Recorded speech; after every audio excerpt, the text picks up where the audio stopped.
उदित नारायण, लखनऊ से। बाबा, सावरकर के बारे में आपका क्या ख्याल है? उदित नारायण, तुम्हें एक बात बताऊं, मानोगे?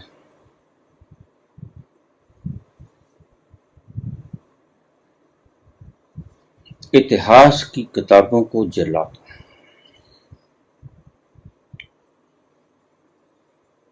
इतिहास की किताबों को आग लगा दो। इस इतिहास ने बड़े योद्धाओं को मार दिया, बड़ी बलियां ले ली इस इतिहास ने। सावरकर क्या था, क्या करोगे जानकर? इससे तुम्हारा कोई जीवन का मसला हल होता है? जान भी जाओगे मेरे विचारों को, कितने ऑथेंटिक हो गए तुम्हारे लिए। तुम्हारे लिए विचार, मेरे विचार कोई काम ना पड़ेगा। इतिहास याद करने के लिए नहीं होता, इतिहास से शिक्षा लेनी चाहिए, इतिहास से सबक लेना चाहिए। इतिहास को याद मत कर लेना। और अगर तुम इस रास्ते पर चलना चाहते हो तो मेरी एक बात को आज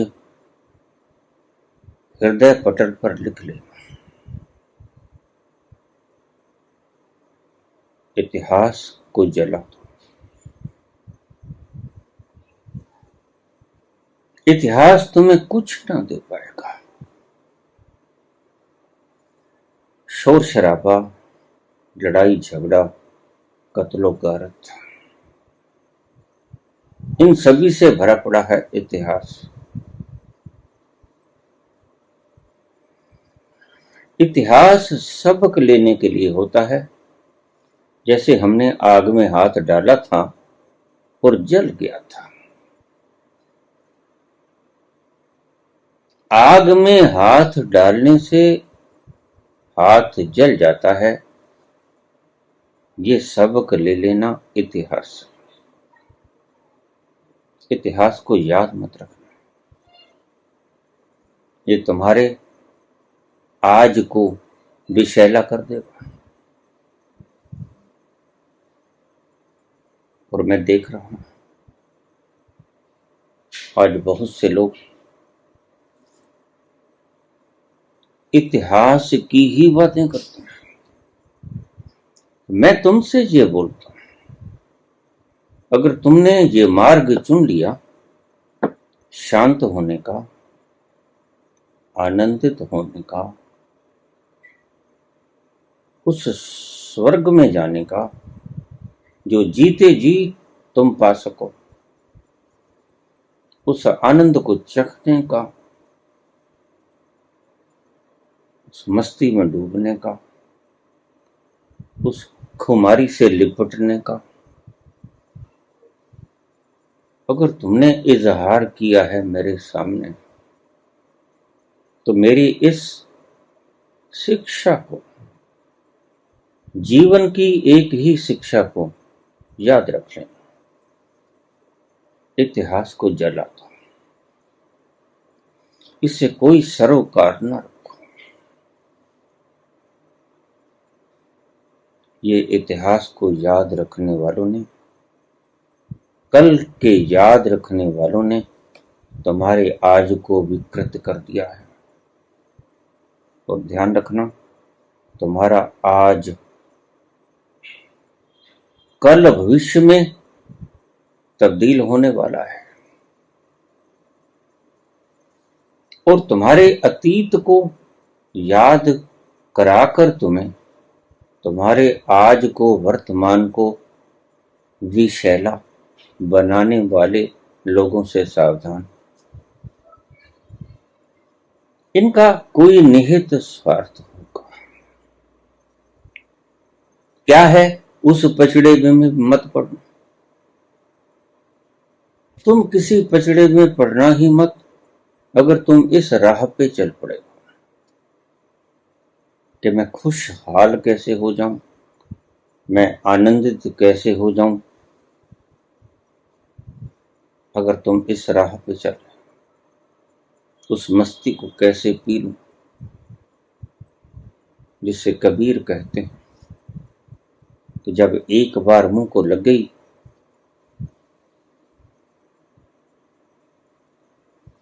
तो फिर छोड़ने का नाम ही नहीं। छूटती नहीं है काफिर मुंह को लगी हुई।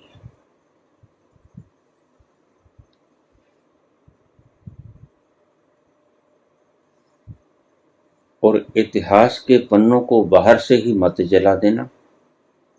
अपनी खोपड़ी में तुम्हारी जीवन की अतीत की कटु यादों को भी जला देना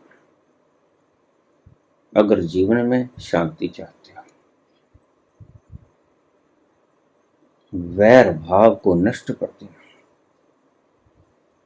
यद्यपि आज माहौल तुम्हें मिलेगा द्वेष, घृणा, वैर को फैलाने वाले इन लोगों का, ये तुम्हारे वातावरण को दूषित करने का प्रयास करेंगे।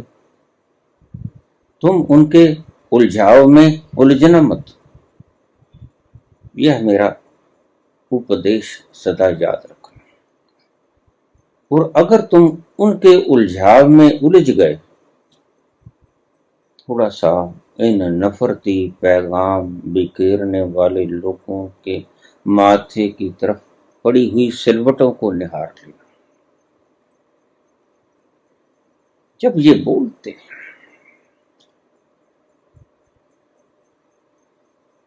नफरती पैगाम बोलते हैं तो वैज्ञानिक कहते हैं कि जब तुम क्रोध के भाव से भरे होते हो तो तुम्हारे भीतर कुछ विनाशक हार्मोन्स पैदा होते हैं, कॉर्टिसोल वगैरह, एड्रेनलिन वगैरह। ये तुम्हारे रक्त को दूषित कर देते हैं।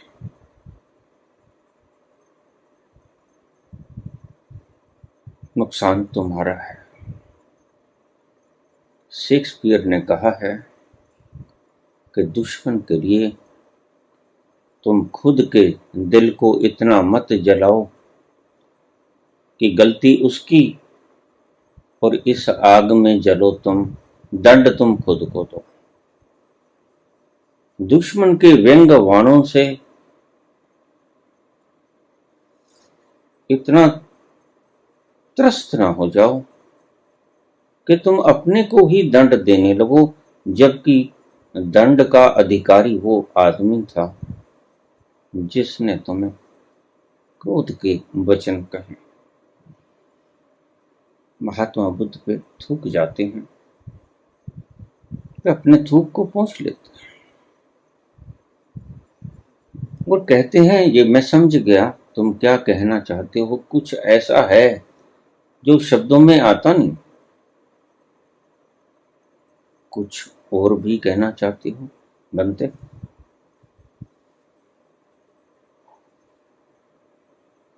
कौन क्या था, किसने क्या किया, इस पचड़े में ही न पड़ना। इतिहास को जला दो, बाहर से पुस्तकों को ही मत जला दो। खोपड़ी में बसे हुए इतिहास के इन शब्दों को मटिया मिट कर दो। इतिहास तुम्हें वर्तमान से घसीटकर अतीत में ले जाता है। ये दो ही शत्रु हैं तुम्हारे, और तुम इन दो शत्रुओं को कब पहचान पाओगे? अतीत की यादें और भविष्य की कल्पनाएं। अगर तुम उस आनंद की राहों पे मस्ती की खुमारी में घूमते घूमते चहलकदमी से मदमस्त चाल से इस राजपथ को पूर्ण करना चाहती हो तो मेरी इस बात को याद रख लेना, इतिहास में मत उलझना। भविष्य का तो अभी तुम्हें पता नहीं, उस पर कोई बहस नहीं हो सकती, लेकिन इतिहास ने तुम लोगों के व्यक्तित्व को घोर अंधकार में घसीट लिया है।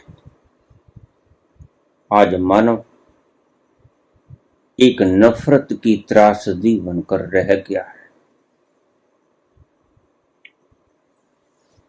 और उसके जिम्मेदार हैं ये लोग जो तुम्हें किसी भी प्रकार से ये विषैले शब्द या विषैली वारदातें तुम्हारे दिमाग में घसोड़ते हैं।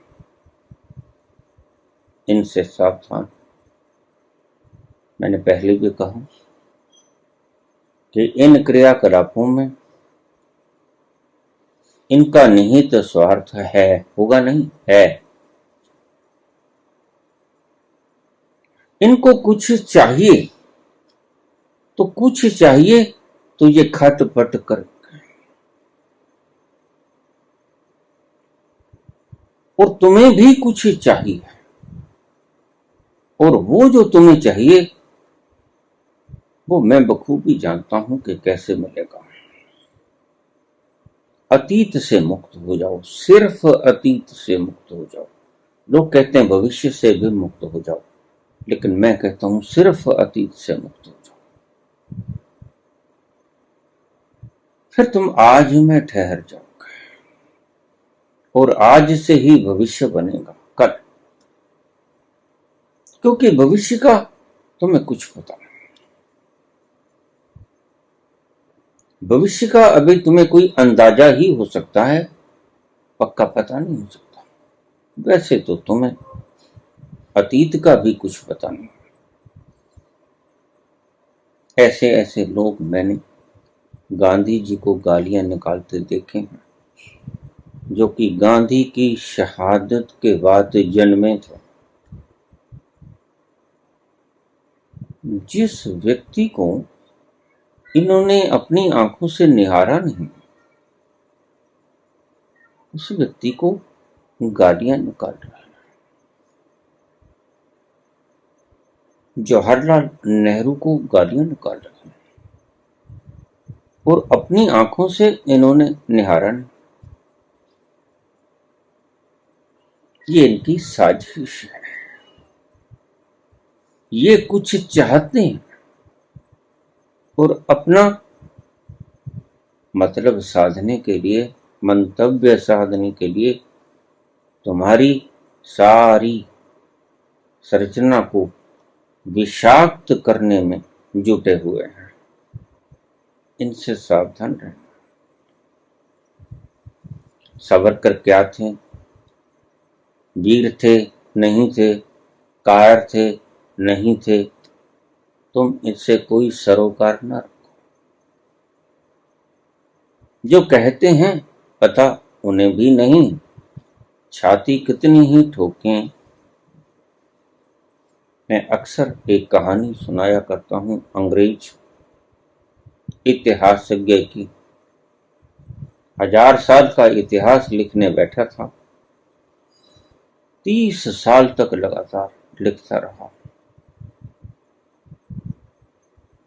अचानक इतिहास खत्म होने के समापन की कगार पे आ गया था।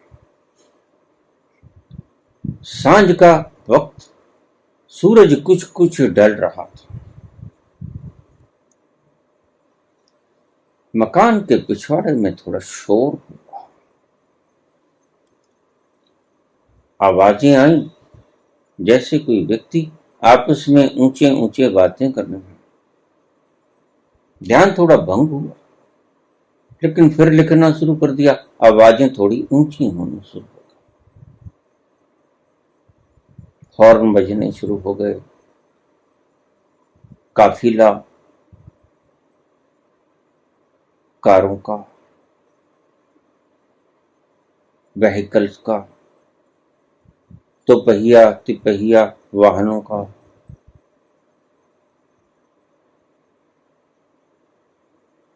इतना शोरगुल देख के उसके मन में आया कि ये क्या हो रहा है, जरा देखें तो। उसने अपनी कलम छोड़ी और अपने मकान के बैक साइड में चला गया। जाके देखा एक व्यक्ति मृत अवस्था में पड़ा। हैरानी हुई, पूछा वहां से क्या हुआ, कैसे मर गया। यहां 4 व्यक्ति आए थे, हथियार थे उनके हाथों में, उन्होंने गोलियां मार दी। अच्छा, दूसरे से पूछा, कहते नहीं, हथियार नहीं थे, तलवार थे, बंदूक नहीं थी, पिस्तौल नहीं थी, तलवार थी। तलवार से इसके पेट में घोंप दी तलवार, मर गया। तीसरा कहने लगा, नहीं, किसी ने इसकी हत्या नहीं की, चलता चलता ये गिर पड़ा, मूर्छित हो गया और मर गया। जितनी मुंह उतनी बातें। अभी लाश सामने पड़ी है, अभी लाश सामने पड़ी है, मूल मुद्दा सामने है, और सभी के विचार अलग अलग हैं। क्या हुआ, क्या हुआ, कैसे हुआ, सब अलग अलग बता रहे हैं, लेकिन किसी के विचार मिल नहीं रहे। बड़ा निराश हुआ, मन को झटका लगा। 30 साल, 1000 वर्ष पहले का मैं इतिहास लिखने बैठा, और 10-15 मिनट पहले जो वारदात मेरे घर के पिछवाड़े में ही हुई, उसका सत्य मैं जान न सका। और मैं प्रत्यक्षदर्शियों से पूछा, किसी के विचार मिले ही नहीं। ऐसा है अतीत। बस तुम इस उदाहरण से अतीत को समझ लेना कि अतीत क्या है, तुम्हारे कानों से क्या सुना जा रहा, तुम्हारे दिमागों में क्या घुसेड़ा जा रहा। तुम आज को जियो, मस्ती से जियो, मौज से जियो, और इन लोगों से बच के जियो। वह अंग्रेज इतिहासज्ञ वापस आ गया, घर वापस आया। 30 वर्ष की मेहनत बहुत बड़ी पुस्तक बन गई थी। उसने पेट्रोल छिड़का और आग लगा दी। 10-15 मिनट पहले मेरे घर के पास जो वारदात हुई, उसकी सत्यता को तो मैं पहचान नहीं सका, और लिखा 1000 साल पहले क्या हुआ इसके बारे में। कितना सत्य होगा आज मुझे समझ आ गया।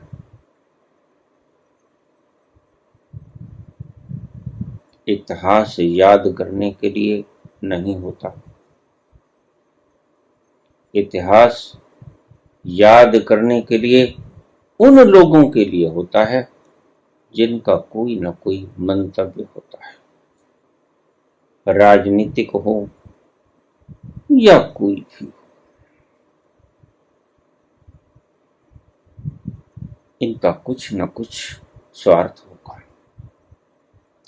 लेकिन इनके स्वार्थ से आप अपने आप को दूषित मत कर लेना। कोई किसी को गाली निकालता है और वो 50-70 साल पहले मर गया, आपको क्या भाव।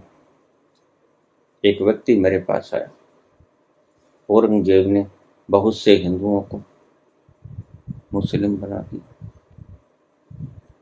बहुत से हिंदुओं का वध कर दिया। मैंने कहा फिर अब क्या करोगे? अब वो गया, अब ये जहर दिमाग में क्यों? अगर कुछ हो सकता है फिर तो मुझे बता दो, करेंगे कुछ उपाय। अगर कुछ हो ही नहीं सकता तो फिर शांति से बैठ के सोचो, अगर इसका कोई उपाय है तो कर लेंगे, लेकिन अगर इसका कोई उपाय ही नहीं तो फिर क्या करेंगे? सोच के कहने लगा उपाय तो उसका कुछ नहीं। उसकी वंशावली को भी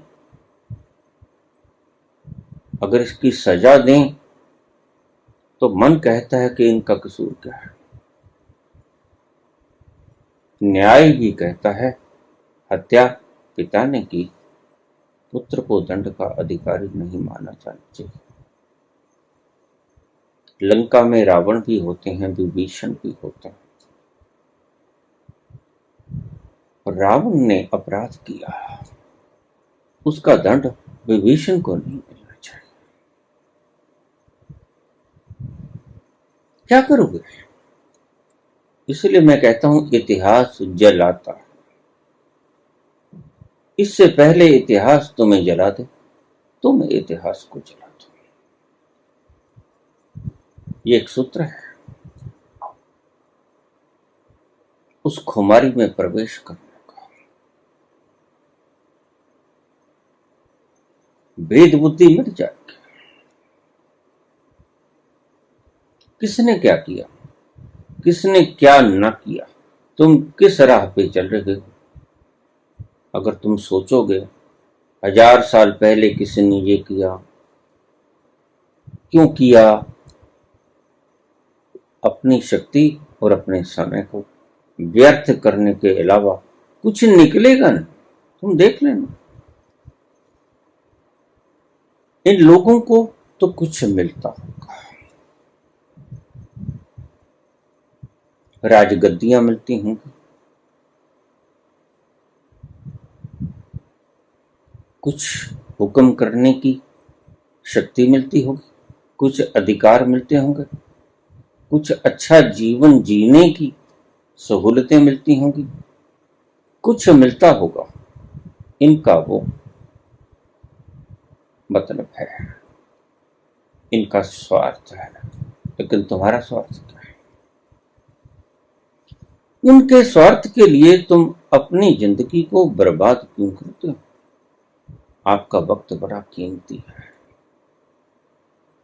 आपके दिमाग की रगें बड़ी कीमती हैं।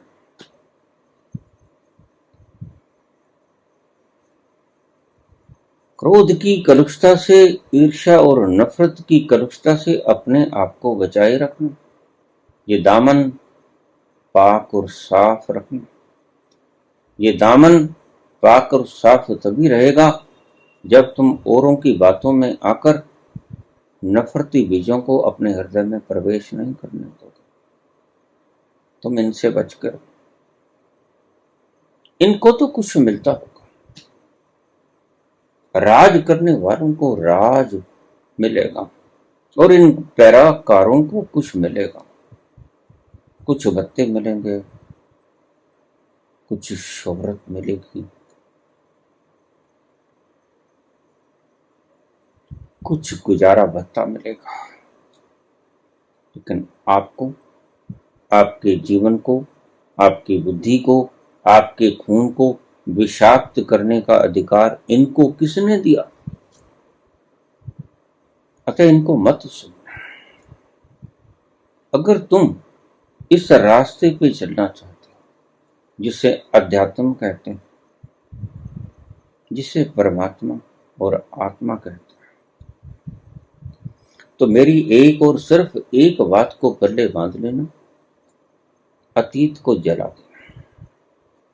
अतीत से ही तुम्हारा आज निर्मित हुआ है और तुम्हारे आज से ही तुम्हारा कल निर्मित होगा।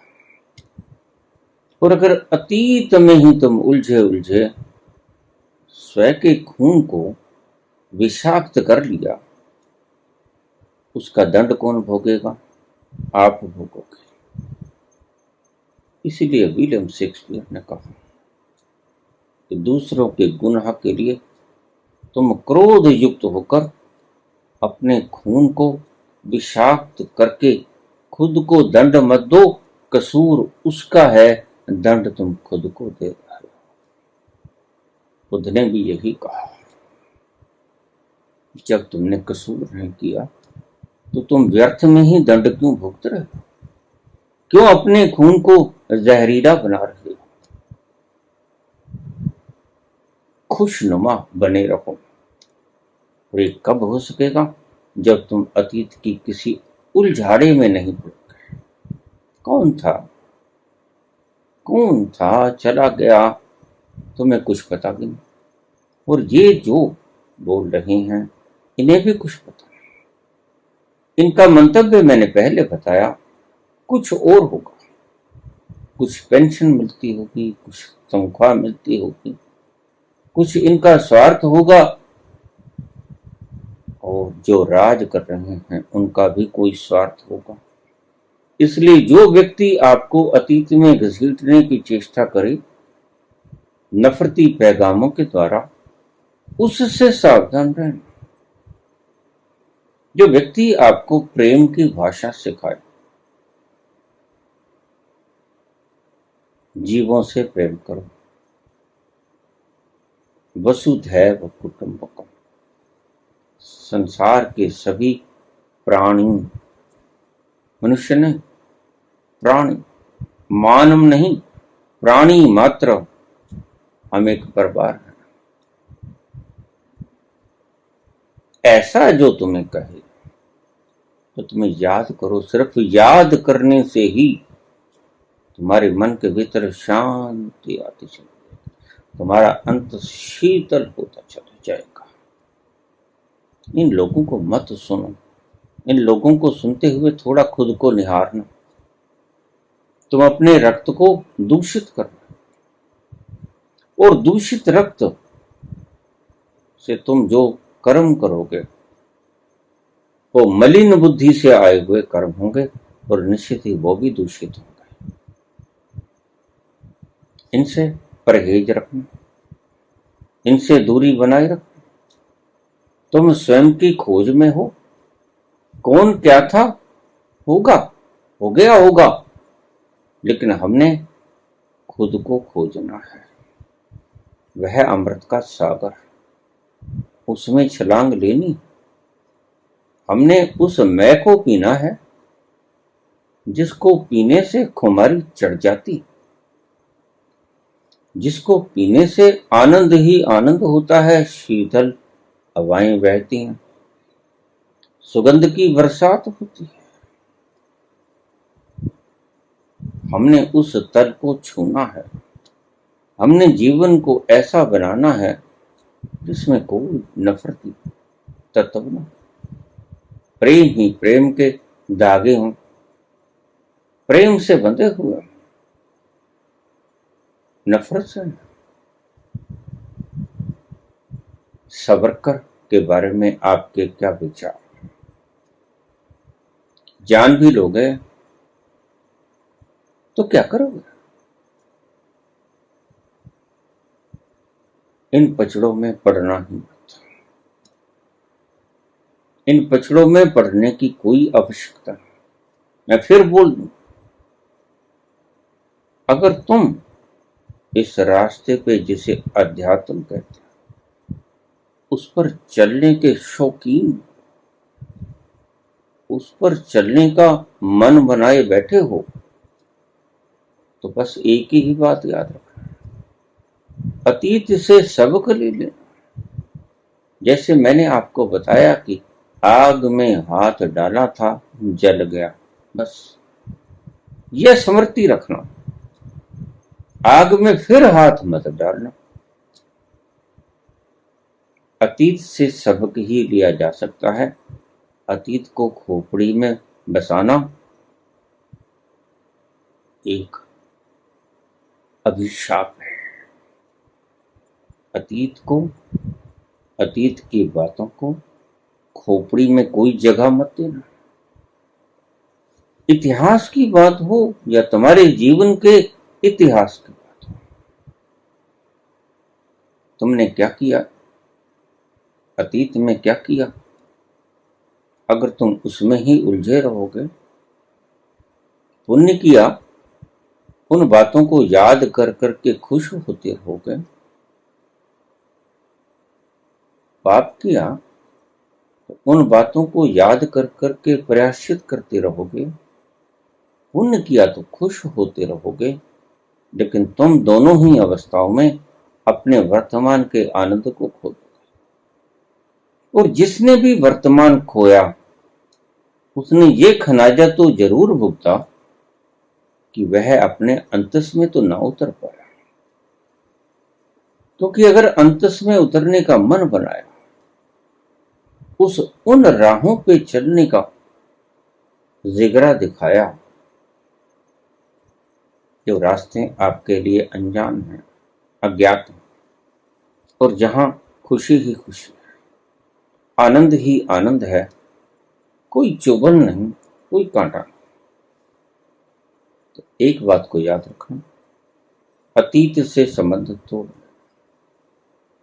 आज में आ जाना, और आज में ठहरना जो सीख गया उसको जो आनंद मिलेगा उसका ना मैं व्याख्यान कर सकता हूं, ना कोई शास्त्र व्याख्यान कर सकता है। वो तो सिर्फ तुम्हें पीने से ही पता चलेगा। वो तो जब तुम गटकोगे उस मैं के प्याले को, उसका जो सरूर आएगा उसका तुम वर्णन नहीं कर सकते। कबीर ने कहा, जूं गूंगा गुड़ खाए के कहे कौन मुख स्वाद। गूंगा गुड़ खाता है, स्वाद कैसे कहे, जीवा नहीं है। बस ऐसा ही है उसका वो क्षेत्र, उसका वो साम्राज्य, ऐसे ही आनंद की धाराओं से युक्त, मदमस्ती से भरा हुआ, सुगंधी से भरा हुआ वह सागर ऐसा है। इसके लिए फिर से याद करा दूं, बाहर की अतीत की किताबों को जला देना, इतिहास से कोई सरोकार मत रखना, इतिहास से सबक जरूर ले लेना। जिन कामों से तुम्हें दुख मिला, जिन कामों से तुम्हें बंधन मिला, जिन कामों से तुम्हें गलत दृष्टि मिली, जिससे तुम्हें दुख भोगना पड़ा, बस ये सबक ले। अतीत को खोपड़ी में घुसा के मत रखना। अतीत याद करने की चीज नहीं है, अतीत सबक लेने की चीज है। मुक्त हो जाओ अतीत से, ठहर जाओ आज में, और जैसे ही तुम आज में ठहरे तुम पाओगे कि तुम अपने भीतर खिसकने शुरू हो गए। मौन के लम्हों में तुम अपने भीतर खिसकना शुरू हो जाते हो। मौन बने रहो, तुम्हारा मन अतीत की यादों में न भटके। ऐसे प्रश्न मत पूछो, इनसे किसी का कोई भला होने को ना हुआ है ना होगा। यह मात्र बकवास है जो तुम्हारे शुद्ध हृदयों को और शुद्ध मस्तिष्क को, बुद्धि को विकृत करने के अलावा और कुछ नहीं देती तुम्हें। तो मेरा ये सब याद रखना, अगर तुम खुशहाली चाहते हो, अगर तुम इस रास्ते पे चल पड़े हो, मन बना लिया है, तो बस एक ही चीज, किसने क्या किया, किया होगा। जिसने किया ईश्वर की सृजना के हिसाब से वो भुगतेगा भी। तुम्हें व्यर्थ की चिंता क्यों करते, जो करेगा सो भरेगा। किसने कैसा किया, उसको वैसा ही फल मिलेगा। तुम फल देने या ना देने के बारे में कुछ भी मत बोलो। किसके साथ अन्याय हुआ, किसके साथ न्याय हुआ, इसकी तुम फिक्र मत करना, क्योंकि फिक्र करने वाला एक बैठा है जिसने इतनी सृजना को रच दिया। तो उसके मुकाबले में कुछ भी तुम्हारी औकात पाताला पाताल लख आगासा आगास। ओढ़क ओढ़क पाल थके वेद कहण एक बात। सहस 18 कहण कतिफा असुलू एक तात। लेखा होय तो लिखिए, लेखे होय विनाश। नानक वड्डा आखिए आपे जाने आप।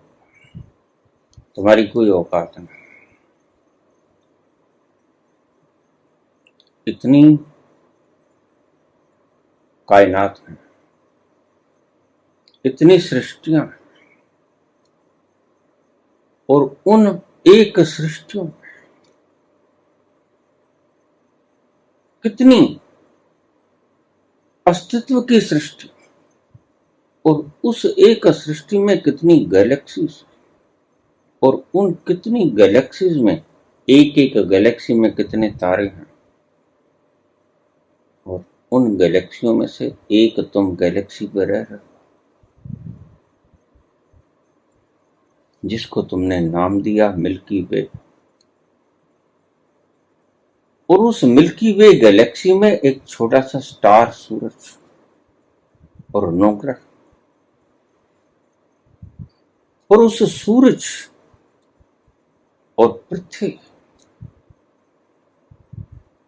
पृथ्वी के ऊपर तुम 8 अरब लोगों में से एक,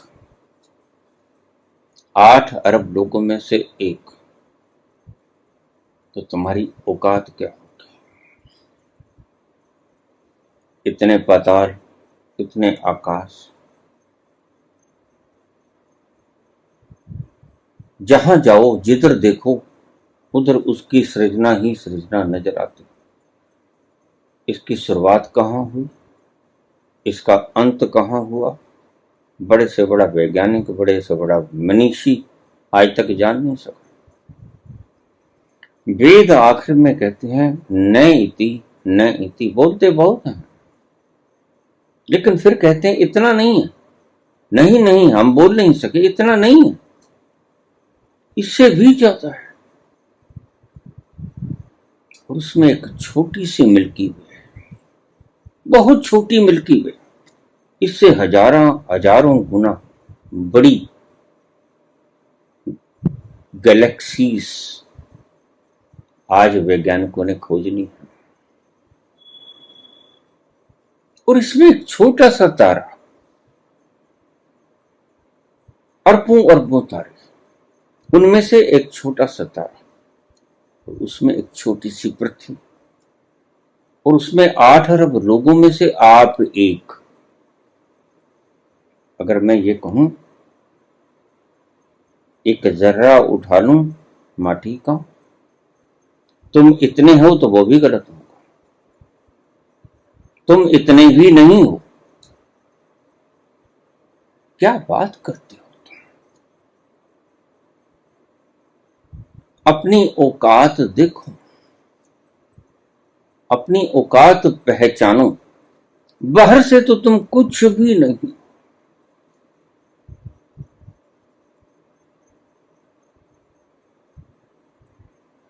नानक वड्डा आखिए आपे जाने आप।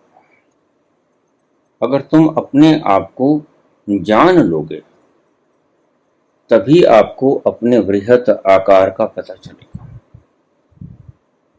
इस तरह से देखोगे तो तुम कुछ भी नहीं, नेग्लिजिबल हो ही नहीं। और अगर तुम अपने आप को देखोगे, स्वयं को देखोगे, तो तुम्हें पता चलेगा कि तुम बृहत्तम, तुम्हारा कोई और छोर नहीं। और जिस आनंद की एक झलक के लिए तुम मारे मारे फिरते हो संसार में, सभी द्वार कोने खटखटाते हो, तुम्हें एक आनंद की झलक भी नहीं मिलती। एक पल के लिए तुम वो खजाने, उस आनंद के समुद्र तुम हो, ओशन ऑफ लव। लेकिन ये जानोगे कैसे? ओशन ऑफ लव हो, ये जानोगे कैसे? इनोसेंट हो जाओ। ईसा ने कहा, only they will enter in my god's kingdom who will be innocent just like a child. जो उस बच्चे के समान निर्दोष होंगे, मेरे परमात्मा के राज्य में वो ही लोग प्रवेश कर पाएंगे। तो प्यार के समुद्र तक जाने के लिए इन नफरती पैगामों को छोड़ देना। जैसा होना होता है, जहां जाना होता है, वैसा ही होना होता है। अगर वो प्यार है तो तुम्हें भी प्रेम का व्यवहार करना होगा। अगर वो प्यार का समुद्र है तो तुम्हें भी प्रेम की तरह ही जाना होगा। अगर नफरती बीजों को फैलाने वाले लोगों की बातों को सुनोगे, बोले जाओ, और तुम इस रास्ते पे कुछ ना बना पाओगे, कुछ ना कमा पाओगे, कुछ ना हो पाओगे, गुम हो जाओगे। और एक बात का ध्यान रखना, अगर उस प्यार के सागर तक पहुंचना चाहते हो तो इन नफरती पैगाम के बांटने वाले लोगों को न सुनना, न देखना, ना ही विचार करना। ये क्या बोल रहे हैं, इनका कोई अर्थ भी नहीं।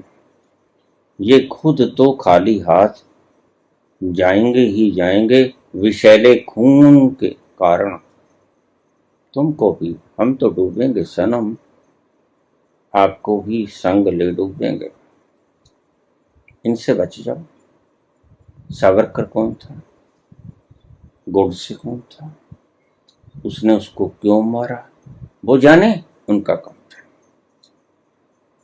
न्याय कर दिया संविधान ने, बच्चा कुचा न्याय कर देगा वो संविधान जिसने सृजना की, वो जाने, उसका काम जाने।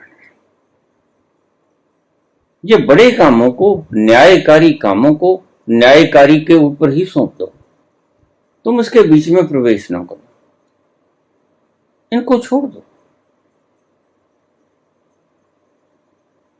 और तुम आनंद के सागर की तलाश में निकले हो तो आनंद से ही शुरू करना होगा। प्रेम के सागर की तलाश की तरफ उन्मुख हो तो प्रेम से ही शुरू करनी होगी यात्रा, नफरत से शुरू नहीं हो सकती। इस बात को दिमाग में रखना, इसको याद रखना, और ऐसी बातों को मत पूछना। इन बातों में कुछ नहीं, सिर्फ तुम अपने स्वभाव तक पहुंचने से वंचित रह जाओ, क्योंकि तुम्हारा स्वभाव प्रेम से अटा पटा पड़ा है, सना हुआ, अमृत से सराबोर।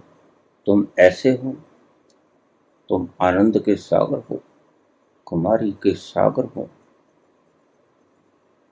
तुम ऐसे हो कि जैसे सारा अस्तित्व एक गुलदस्ता है, तरह तरह के फूल लगे हैं उसमें और तरह तरह की खुशबुओं को बिखेर रहे हैं, और तुम उसकी खुशबुओं से मदमस्त आनंद में झूम रहे हो, नृत्य कर रहे हो।